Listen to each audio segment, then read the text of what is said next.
Hello and welcome everyone. This is Eat the Blank Page, your cure for writer's block. I'm Victor Rowe, the guy with the microphone. We have a pretty good episode for you today. Today's core question is, do authors know when to stop writing their books? Do authors know when to stop writing their books? Very good question, very good question. But first, is anyone else noticing how dry it's getting? I know it's winter. Yesterday I had this unbelievably just gusher of blood shoot from my nose. I was in the middle of making a bunch of sandwiches, and well, it's what I do for my day job, but I'm in the middle of making a bunch of sandwiches, and I look down, and just my arms are just a mess of blood. My fucking beard's filled with it. I rush around, I clean. It was a whole thing. It seems like everything's dry. Dry hair, dry skin, dry. But do authors know when to stop writing their books? It's a question you can go on to a couple of fronts. This is another one from Quora's AI question generator thing, because why would you want to let the users ask questions? But you can attack it from two fronts. Finalizing an edit and the story's general plot, just the technical side of the structure and things like that. But we're going to get into all of that. Today's page eating prompt is the Clacker. We'll be talking about that a little bit later, along with some news. Local writer learns how to use the green screen effect as a little teaser for that, but that's all going to be coming later. I think it's a good place to start before we answer the question of how to end a story or a book or a novel or whatever you may be writing. I think it's important to talk about how you start writing something, what kind of writer you are. There's a kind of spectrum most writers lie on between gardeners and architects. One side of the spectrum is a very organic approach. You have a prompt or an initial moment that leads you to the rest of the story. The most famous example of this being Stephen King, where if you listen to any of his speeches or any of his talks where he's talking about how he came up with the story for It, he talks about how he's watching a movie in his mind.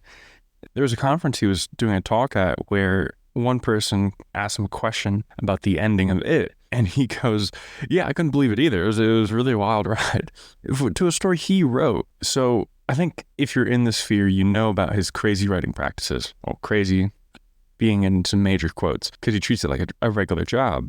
He'll go sit down, write for about 3 to 4 hours every day. So a 300-page manuscript will take about 3 to 4 months, because in those 3 to 4 hours, his minimum is 6 pages. So 6 pages a day for 3 to 4 months, 300-page manuscript in that amount of time. That's why he's able to get so many books out so fast. That, and he has a very good team of editors that kind of just take what he gives and pushes it through. But he is, by and large, the market standard for a gardener, where someone like George R.R. Martin would be considered an architect, where he plans out every single detail meticulously. He crafts the world. He has to learn about the characters and motivations, and everything weaves in on itself. And he plans out each little scene and each little thing that goes on, which I think is a lot of people's first thought of how writers write, at least in my experience of talking with certain people. But the more I talk to new writers, experienced writers, people who just kind of like stories, there seems to be this spectrum between the two ideas. It's not one or the other. You could have someone who plans out scenes meticulously, but the overall story is kind of just out there, or they have a set idea for the initial points of, let's say, the main character's progression. You have the incited incident that changes the main character forever. You have the first slap, which is just something bad happening, getting them put down, but there's no hope in there. It's just bad and they have to deal with it. Then comes the second slap, which is the same kind of idea that something bad happens, but in this time there's hope. There's some sort of noticeable growth either within the character or within the world itself, the story. And then comes the climax and the end. The climax referring back to the indicted incident where the whole story started before the main character. And the climax should not only reference that, but finish up that through line that has carried the story, which, depending on your level of experience, might seem obvious, might seem not obvious. For me, it wasn't. I'll link a video down in the comment section that goes through the whole process if you want to look more into it. Just a nice little guideline for how to treat your main character throughout the story, and certain events that are helpful when it comes to how stories are generally written. If you want to go off the cuff and just go crazy, it's totally up to you, but it's a nice little resource that's been tried and proven to pace the story pretty well. But depending on your practice, You could full gardener, you'd be a full architect, you could just be both, you could be dead in the middle. There's a lot of different things you can do, but each one of them have their own struggles, of course. Because if you're a gardener and you get through an entire story and you're looking at the story that you've either watched in your head or have just kind of flowed with, there might not be certain things that you wanted to come out of the story. You might dislike the story entirely. And as an architect, it can be extremely overwhelming at times to plan out each and every little thing, even though that's how you naturally tackle a problem like storytelling. You can be looking at every aspect that you need to figure out and still be overwhelmed and still question which part you should go for first. I definitely lie more on the architect side, but I'm more of a gardener in my thinking, where I'm like, well, what if this happened? And then I'll follow a through line. I'm like, what if this? And then I'll reset the entire thing, go back to the initial point and go through another sequence of events in my mind. And then when I go to write, I plan it out. And then as I'm writing, the descriptions, the actions are organic, where the defined moments, okay, this person needs to get in truck here because then this happens. Okay, getting to the truck, describing the truck, being in the truck, the thing coming to the truck and either hitting the truck or whatever is all organic. But the defined actions or moments are what I plan out and what I structure. And in an overall plot sense, that is the same thing, where I have scene A that sets up for scene B, that sets up for scene C. Just getting there or getting to each defined point is where I start to garden and organically grow the story. And there has been times where even just in developing Doppler House, I've gone through a scene or a story and something comes up that I decide to do that I then need to go through and change a few things in the overall story, because one scene either worked really well, something clicked in my head and made everything else just kind of fall into line. It was all very, very useful. And with that as being in my writing a balance of both a gardener and an architect, that is one of the struggles where I need to have a nice system to define, hey,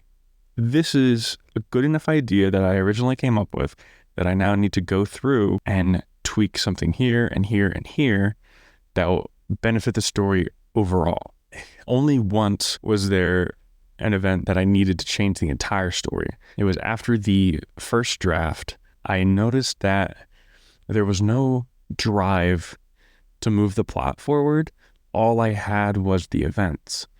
So what I mean when I say like a driver of plot, plots are all conflict, right? Stories are drama and conflict and people dealing with a problem in a place at a certain setting at a certain time. That's all a story is, usually ever. But there was no problem after the third chapter because my main characters had finally met up, and then it was kind of this vacuum where there was no problem to be had. It was just living within itself for the rest of the story.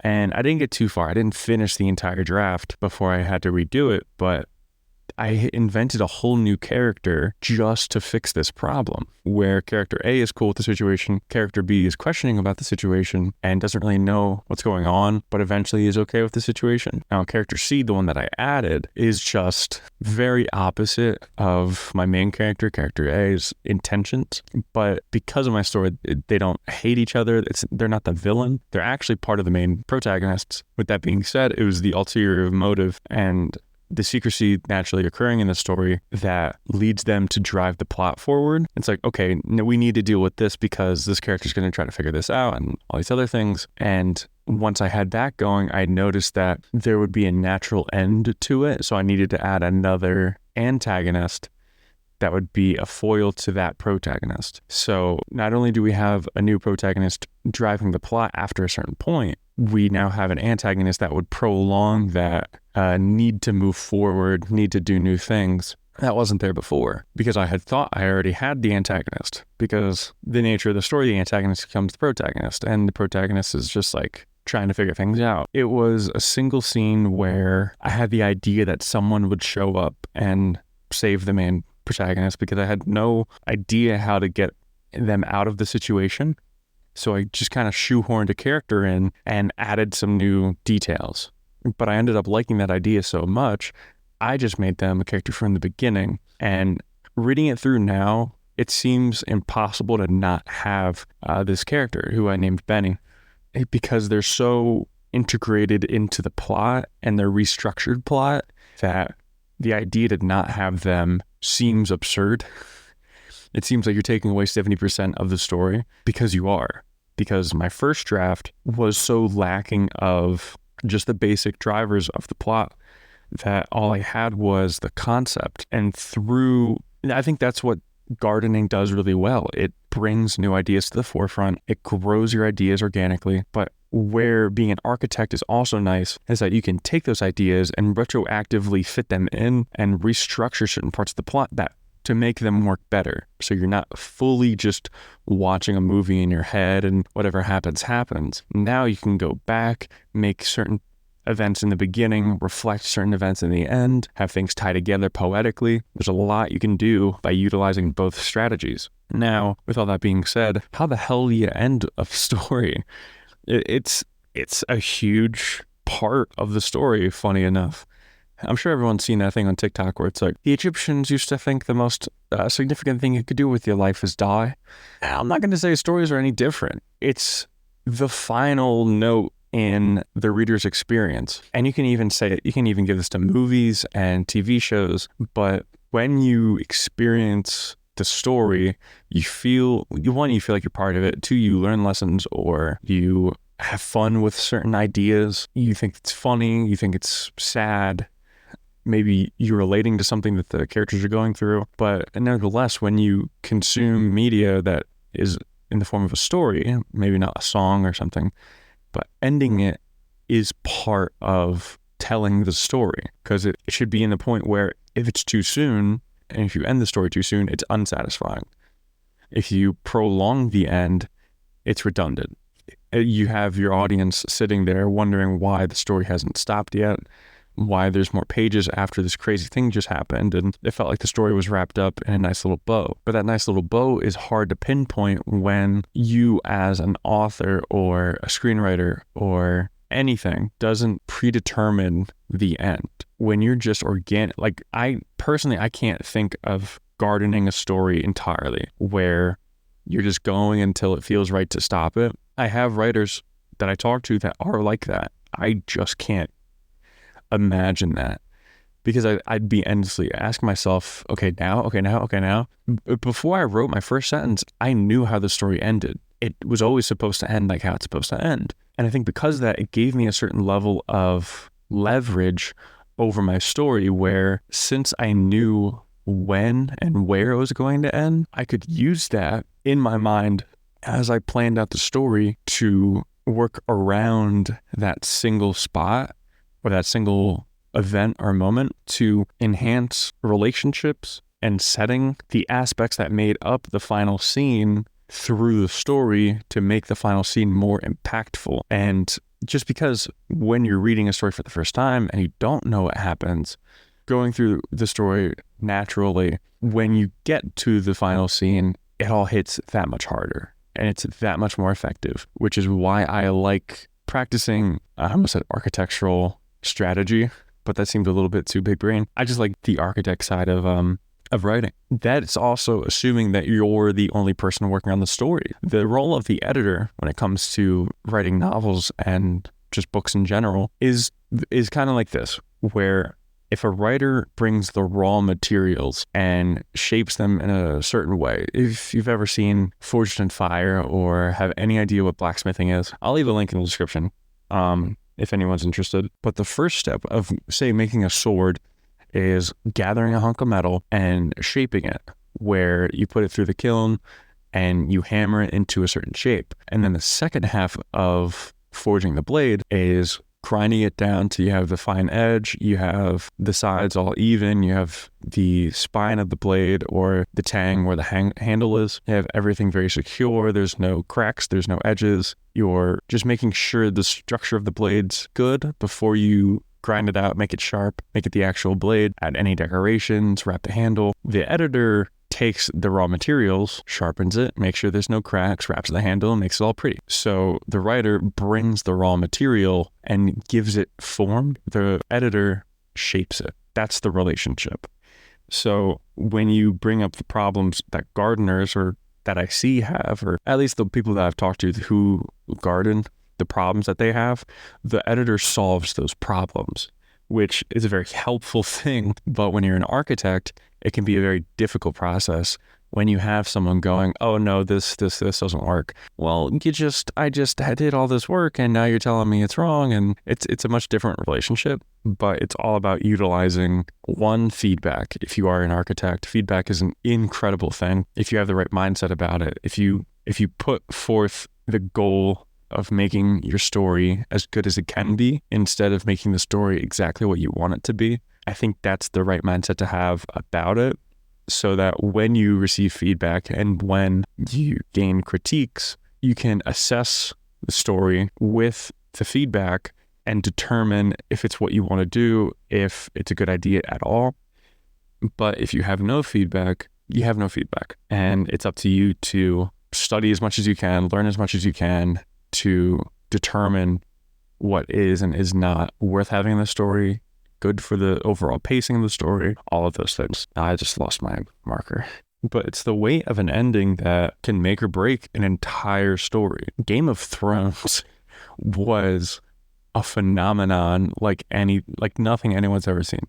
I didn't even watch the show, and I know most of the plot just through clips and people talking about it on podcasts and references and jokes, and just the impact that it had was so huge. Wow, huge, that when the final season came out, it was being rushed. It was past the books. It was its own thing. And for most of the people that I've talked to about it, ruined the story. Completely left a bad taste in their mouth. And only the forward thinkers, or the, not forward thinkers, but people who just love the story too much to hate it, go, yeah, everything but the last season. Just because the ending was so distinctly different, and the resolutions that they came up with, the bows that were tied, were all wrong. It wasn't paced well, it wasn't written well, and it's not to say that they meant to make it like that. It just calls forth the importance of ending a story in the right way, but also that it's really hard. It's very, very hard to do it right, especially when you have something to the scale of Game of Thrones. But if you were just trying to end your story, my suggestion would be to look back inside of incident that changed your main character for the rest of the story.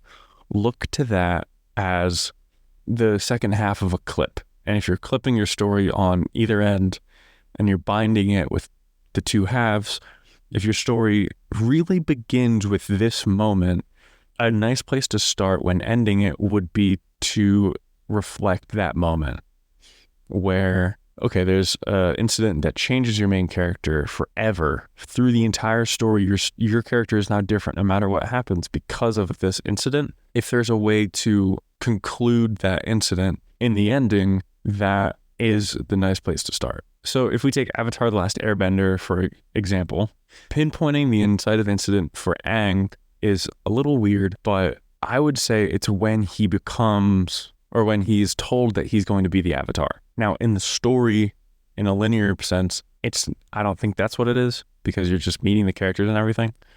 But when he's told he's going to be the Avatar, or he is the Avatar, he runs away, he gets frozen, he gets lost in a storm, freezes himself, is found like 100 years later. Cool. But if his story starts with becoming the Avatar, or being told he's the Avatar, look to the end. Now, spoilers for Avatar: The Last Airbender, please go watch it before you finish this. It's an amazing watch. But it's been out for a while, so I'm going to talk about it. He ends his story by not by dying, and not just by defeating the Fire Lord, but he defeats the Fire Lord at the point where he has learned all four elements and has matured into being the Avatar. A lot of the story, he's running away from that responsibility, and through the story, he learns the importance of his role. He matures as a person. And you see that in the writing, in his actions that he takes, his behavior, but you also see it in how strong he becomes, i.e. the elements that he learns, the different mindsets from the different elements that he learns. His connection to the spirit realm matures. Everything lines up to, at first, he literally ran away from his responsibility of being the Avatar. But when the entire world's at stake, the story ends with him, 1, saving the world, 2, defeating the big bad guy. But in doing both of those, he solidifies his place as the Avatar. He has done the Avatar's job. He saved the world. He's kept balance. He's brought together nations. He's done what an Avatar does. At the end, or in the beginning, he ran away from it. Perfect example. So if you're looking at your story, what is that incident that changes your character forever? Can you find a way to reflect that moment or incident that shows that your character has grown, that fits with the direction you want your character to go in? I think it would be an amazing place to start if you're having trouble with that. But the core question initially is, do authors know when to stop writing their books? And I don't know if you've noticed, but I've been answering 2 different questions in answering this one because they don't specify any further than that. So from the question, do authors know when to stop writing their books, you can pull, do they know how to end the plot, and do they know how to finalize and edit? Where personally, on a big project, Doppler House, I have experience ending the story, but the publishing part and the final draft part, I'm not too familiar with, so I'm not going to speak on. But I did submit an entry into the San Miguel's writing conference. They have this thing where you can submit fiction stories, poems, whatever it may be. And if you win, or if you're in the top 3, they give you a free pass, and free passes to talks, conferences, writing circles. It's an amazing marketing opportunity. I didn't win, but I did submit a short story called Lighthouse that, if you want to find, I'll be posting somewhere. Not sure where, but I will. I'll probably just be reading it on my YouTube, Victor Rowe Stories. But when I was finalizing that story, I chose to reflect the first paragraph entirely. It was a short story, so I only had about 5 pages. And so I thought it'd be like poetic and artsy to just re-say the original paragraph, but after everything that's happened, make it about love instead of hate, or make it hopeful instead of depressing. And if you go and read it, it's called The Lighthouse. I'll leave a link in the end or in the description to it. But when I was ending that, I chose to just make it a full reflection. And this is before I learned about inside of incidents, first and second slap, climax, all that stuff. It was just tying it up was, 1, the completion of the main character's goal, and 2, just the reflection of where the story began and where it ended. I called attention to, which felt right. But no, it's a very good question. And one that, even if you've written plenty of stories before, like myself, it can be hard even so. That it was Jacob from Drawfee, which I'll also leave a link in the description for. I love Drawfee. I've been watching for years, but he said on one episode, and if you've never seen the show, it's a bunch of artists that draw, and they do drawing challenges and stuff. But Jacob, one of the artists, went, "It's a real skill to know when to stop drawing." And immediately everyone else agreed with him. And I think that's true for all art, where you can just endlessly add and edit and expand upon detail and look at color or pacing, but it's a skill to know when to stop messing with something. And I think that's something we can all strive for when we're going through our stories. But if you're here without a story and you're looking at your page and you're just wondering what the hell you're going to write, we got this page eating prompt for you, and it can hopefully help you out. So unlike last episode's story prompt, that gave you the beginning of a story, I'm going to be giving you a character prompt in the Clacker. Oh, it's a being. It can be a monster or a person that carries around a magical cue card. If you don't know what that is, it's action. It's the black and white thing that they snap down. It has the scene and the time and everything. And they use it when they're shooting movies and TV shows. And it makes this big clack sound. It's a big cue card that they use to signal the start of chaos or their influence. I'm getting a lot of Jujutsu Kaisen vibes where it's a tool that they use to start their powers, or it's a monster that if you see him and he's able to cue down, he starts like driving you insane or something, where if he can't or if he doesn't, he can't do anything to you, but he has like a certain time and date on the cue card, and when he clacks down, it's actually counting down to the time that he cued.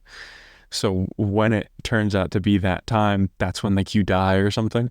I don't know. There's a lot you could do with the character, but the idea of cueing and it being either a monster or someone who fights monsters, it seems fun. So yeah, hopefully that helps someone out there. Like all of my page eating prompts, you can look to my TikTok, my TikTok, where you can stitch your take on this character. If you make fan art, if you write a short story, if you sculpt, if you do anything, stitch it to that TikTok. I'll be looking through it, and for next week's episode, I will announce the winner. If it's something visual, I'll be posting it on my Instagram with congratulations. If it's a writing, I'll be reading it on the podcast and giving full credit to the artist with links and bios and all that good stuff. But go there, you'll find it. It'll be titled The Clacker, very, very noticeable, very, very obvious. And just, like I said, stitch that. The winner will be announced next week. Time for news. Be on the lookout for a huge push of videos that researchers say could be the new normal. Yes, I'm starting a new system that is going to allow me to get content out for you guys really regularly. So be on the lookout for those. Be on the lookout for those. Very, very exciting stuff. And finally, blue lobsters are shiny Pokemon, and you can't convince me otherwise. If you guys have not seen a blue lobster, I did the other day, and it is the best thing I've ever seen in my life. Blue lobsters. But I'm going to add a picture of that in the Instagram post. If you guys didn't know, I take certain pictures from whatever we talk about in the podcast, and I post it to my Instagram, Victor O Stories. If you haven't noticed, Victor O Stories is what I use for all of my socials: YouTube, TikTok, Instagram, and Twitter. Victor O Stories. If you look me up there, you can find me. And each of my bios is my link tree that takes you to everything of mine. So if you just want a one-stop shop, you can go there. It's on all my things. It's even on what you're listening to, probably, unless you're on Spotify. And if you are on Spotify, go to YouTube. But that's the end for today's episode on writing and endings and all that stuff. Thank you very much for joining me. I hope everyone had a wonderful, wonderful time. And yeah, be careful about nosebleeds. They're pretty prevalent nowadays. All right, stay warm, everyone.